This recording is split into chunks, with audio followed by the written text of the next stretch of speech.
Hello everyone, my name is John Doe Juggalo. Welcome to my channel. This is my son Tristan, and today we're going to be talking about Chucky Season 3, Episode 4, the mid-season finale. And I, once again, really enjoyed this episode. And it was kind of surprising, because based off of last episode and with the camp, I was a little worried all those elements were going to flood into this episode for the rest of the season. But I was kind of surprised that we stayed pretty grounded. We kind of returned back to the tone of the first two episodes again, which I really liked. Even the stuff that we get with Tiffany, because Tiffany is now integrated in the story now, in the modern story. And I even think her stuff was really good, and I wasn't cringing too much at how campy and over the top her plotline was in the episode. And I just thought it was a really good episode, and I think it left us on a good spot to where I'm really excited to see where we go for the rest of the season when they get around to making it. Yeah, same. I think it's very exciting to see where we're going to go for the next season, and I like that it's not Jennifer Tilly anymore, so it's not like almost breaking the fourth wall. Mm-hmm. So that's kind of cool. That it's Tiffany again. Because that's originally how she was introduced into the series anyways, was as Tiffany. Yeah. Not as Jennifer Tilly. So they finally have cycled back around to unmetaing it, I guess, would be the way to say that. There were definitely some really cool new ideas in this episode that I really enjoyed.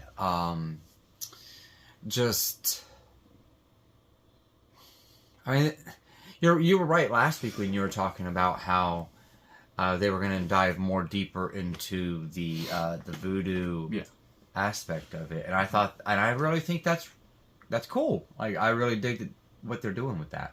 Yeah, I think it's really interesting that we are like fully diving into it all around with Chucky and Tiffany. We're diving more into the voodoo, and we're integrating it more into how certain things work, and with a certain kill in this episode that involves voodoo. And I think that everything they do with the voodoo is done really well. And I think putting it at the forefront again, like it was in the first few movies, is helpful in Chucky's conflict this season and what he has to deal with. It feels like the first conflict he's had to deal with that felt so serious and real since the first few movies. Yeah. So that would be, I guess, pretty much our overlook on the episode so far. Yeah. Do you just want to start talking about like the order of the kills, or just kind of how the story progressed? I think just because of how exciting it was when we were watching it, I think we should talk about the kills. Okay, yeah, the kills were some of the best of the entire series, including the movies, I think. There were kills in this show that I was like, whoa! Like, I was just mind blown at, I mean, not even the fact that they were playing this on TV, but just the fact that they were making this and doing the kills the way they did. Yeah, just in general, of how they put it all together was amazing. So the first kill? The first kill is what I was just talking about a minute ago, that has to do with voodoo and how Tiffany is using it. And she uses the voodoo in the scene, and I think it's done really well. It kind of reminds me of the first movie, whenever Chucky goes to the voodoo teacher or instructor, I guess. His name was John in the first movie, and he kills John with his own voodoo doll. It kind of reminded me of that. It's pretty much in that same style, except this is really gory. Yeah. You thought you saw the worst of what was happening in the kill, and then they just amped it up, and then amped it up, and then amped it up, and all the way till the very end. Yeah, and the way it finished, the final effect was really good, and I'm really happy that they're sticking to mostly practical effects for the kills, because they do look amazing. I mean, they literally melted a face off. Like, they just did. They just did. But that was not the only time in this episode a whole face came off. Yeah. Because that's going to be the third kill, or I'm pretty sure 6th kill, depending on how you count the Because that was after the chandelier. Yeah, that was when it just like slid. Yeah. When the face just slid off the whole head. Yeah, that whole scene was foreshadowed to earlier in the episode that we were going to get something with the chandelier, and when it actually happened, it was a huge massacre, and the gore for everything. I mean, we see one girl who's split in half, which is really, really cool. Yeah. And the gore is, like I said, the gore all around. You could tell that's where most of the budget is going to, is in making the gore look really real and really grounded, and spending most of it on making it, practical and not CG for the most part. Yeah, and so I'm gonna go off on a little side tangent here because it reverts back to the chandelier kill. Was the campiness of the episode. There wasn't very much of it, but one of the parts was when the chandelier fell and the girl was cut in half. Yeah. And she's sitting there and it's like there's no way she's still alive, but she's all like, all right, well, here's my camera and here's a selfie. Yeah, and it's the girl. Now I'm assuming the reason that was done in the first place, because that was the same girl we had seen, or lady, I guess, that we had seen in the first episode, where she was kind of suspicious of what was going on in the White House and thought that there was something more going on. Yeah. So, and I'm pretty sure that photograph was just to say, oh, look, like, something really is going on. But it was still, like, the one just super unrealistic moment that was like, okay, that really, truly wouldn't have happened. But still, it's whatever, because when you can see how all the gore is with the kills, I think it honestly doesn't really matter, because you're just focusing on how good everything looks. Because the gore and the graphics and everything that were going on there was just so cool. You could definitely overlook that campiness of it. Yeah, and that... Yeah. The only campy part that I couldn't really look over, and even the characters seemed to be like, yo, you're being a little campy, was when the president's son, his name's escaping me. Grant. When he was dancing and singing to Lexi, that was a little cringy. Yeah. But that was pretty much the only cringe in the episode. Everything else was pretty cool. That they were pulling off. Even the stuff that wasn't about kills. Like all the voodoo stuff was really cool. I liked how they did the straw dolls. That was really awesome. Yeah. And how she was able to do that. Now, I would like to see them do that again. Honestly, I thought that was really cool. We're 7 movies in, 3 series of a TV show in, and we just got our first voodoo kill. Yeah. So, I'd like to see more of it. I'd like to see more things dabbled with voodoo. I thought that was really cool. So, I don't know. I don't know what else they could do with the voodoo. Voodoo doll is pretty much a good start. Yeah. The only other part that they had with the voodoo in the episode was when it didn't quite work out so well for Chucky. Yeah, which like I was saying and just gushing over was really making all that voodoo stuff the forefront. And at the end of this episode, things just don't work out, because usually it at least works out by the end, or it's to a situation where it's like, oh, he's gonna come back. But I think the way they're shaping this season and with everything Chucky's having to deal with, it's honestly making this feel like it could be a conclusion, even though it hasn't been officially announced. It's what it feels like it could be, even if it isn't. They're setting up Chucky's conflict in a way to where it feels like, oh, like, is Chucky actually going to go forever? Yeah, I mean, and they so far, especially with this episode, I felt like this episode was a really good halfway point. I know a lot of shows do that now anyways, where they're like, okay, we're going to do a mid-season break. Yeah. They were kind of forced into it with the writer's strike and all of that, and actor strike. But they've already got some of the next part filmed, because we had our preview after the episode. Yeah. So we already know that they've got some of it ready to go.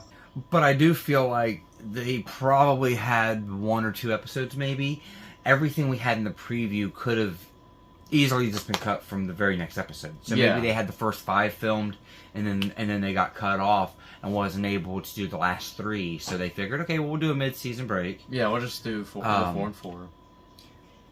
But even if this was week to week, I would be super amped up for next week right now. I'd be like, oh, where's episode 5? Where's episode 5? Yeah, especially for the people who have seen the promo, what's coming next, I think, looks really, really exciting. Like, it looks like it's going to be really good. Yeah. Just to see what is to come for the rest of the season.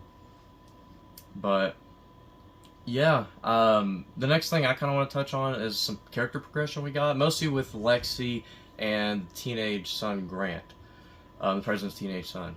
Like I said, when we were just talking about that one scene where he's like singing to Lexi, and yeah, it was kind of cringe and camp, but I think that the scene they had after that, I think established at least a bond between them. Yeah. If anything, they at least have like a little bit of a trauma bond, and because they both know right now, like Lexi doesn't know where Caroline is, and Grant had lost his brother a year ago, Joseph. Which we delve super deep into the Joseph character. Yeah. This episode. I mean, I'm sure there's more story for them to tell us about that kid. Mm-hmm. But we have a whole another half of the season. But we've already got some character build-up of a character that doesn't technically exist within this universe because he's already passed away. Like, he's not even alive, but this episode made him feel very relevant. Yeah, and it was something interesting that they did with the president and kind of having him, I guess, like, you can definitely tell he's kind of breaking down a little bit with some of this Joseph stuff. I don't want to go into details on that, but just to see how he's kind of breaking down, because you can see it, he's kind of like freaking out a little bit. There's some stuff you'll see in the episode as to why the president's freaking out, and kind of you can see him breaking down a little bit on the inside, and you'll see that when you watch the episode, or if you already have, then you'll know what we're referring to. But yeah, to get back to the Lexi and Grant progression, I really like that one scene where they're in his room and they're just talking. Like I said, they're bonding a little bit, and I think it's well done. I think they acted that scene out pretty well too. Yeah, just to dive you into their emotions a little bit. I mean, the only cringe part was when he was singing, but I mean, you got to build up a little bit of a romantic gesture, because that's obviously how they're going to make him an important character, is as a romantic interest to Lexi. Yeah. I mean, besides being the president's son. Yeah. But that's how the three are going to stay relevant, I think, with the new family. Yeah, and that's how they're going to actually be able to get to Chucky and do what they need to do. Because I'm sorry, Devin and Jake just by themselves, they weren't getting this far. Yeah. He wasn't just going to let any old buddies come and hang out at his house. Yeah. But as soon as there's a girl that he's interested in, yeah, then her homies can tag along kind of deal. It's kind of how that played out, I feel, in this episode. Yeah, he kind of, like, he was mostly focused on Alexei, and Jake and Devin are here too, just coming along. But I did really like that character progression between Grant and Lexi, and I mean, I'm pretty interested to see how that builds up, because there was a bit of tension towards the end of the episode with Grant and Lexi when it comes to a confrontation that the three have with the little boy and obviously the doll, and it kind of makes Grant feel like he's not actually wanted as a friend, that they're actually just using him, and they kind of are, but he kind of comes to that realization. So I am interested to see how they continue to build up that relationship between the trio and Grant, but especially between Lexi and Grant. Especially now that he feels violated, might be the best way to describe that. Yeah, because he does feel like he was just used. But while I did enjoy what was going on with Lexi's character and her progression, I feel like Jake and Devin are kind of stuck with their character progression. It doesn't feel like anything's really happening with them. It doesn't feel like they're really moving on as characters and actually evolving. They still kind of feel pretty baseline as to where they were in season 1. They haven't had a lot of progression. They've had little confrontations and little conflicts that might believe you just think, oh yeah, they're growing, but they really haven't gone anywhere since the first season. And Lexi has gone from being like the most despicable character to being a very likable character, and she's still getting that progression in this season. And I just wish we could see a little bit more love towards Jake and Devin as in terms of like progressing their characters and moving them forwards, because it feels like they're kind of stuck and they're not getting the love that Lexi's getting, at least when it comes to the writing for the characters. Right.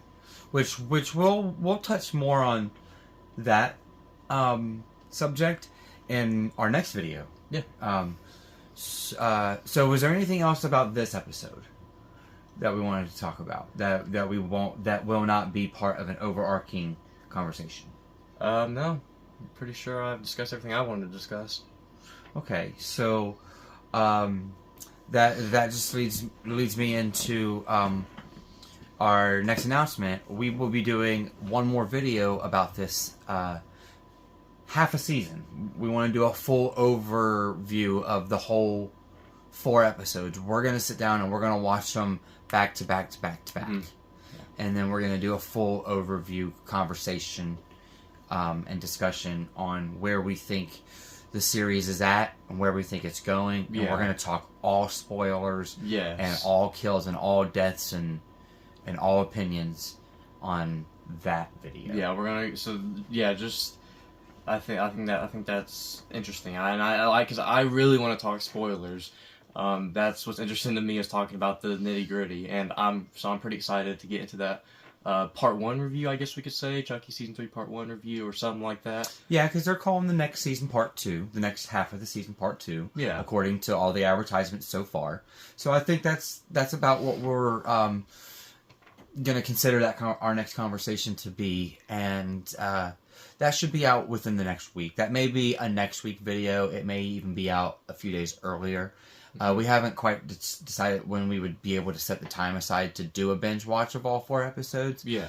But once we do, we'll get that together and we'll get that announced and everything. And if you guys need to catch up, so that way you can join in on the conversations and everything, we're going to have links listed down below in our description for Amazon to go and buy all of these wonderful discs you see here behind us, if you would like to be able to buy them and have them yourself and catch up and join in the conversation. Or if you just want them because you're a fan of Chucky. Yeah. I believe it would give us a little bit of kickback and help our channel out, so we would greatly appreciate that. And then the only other announcement that I have is for the month of November, we on this channel are only going to be watching movies that we've never seen before. It's going to be a new to me November.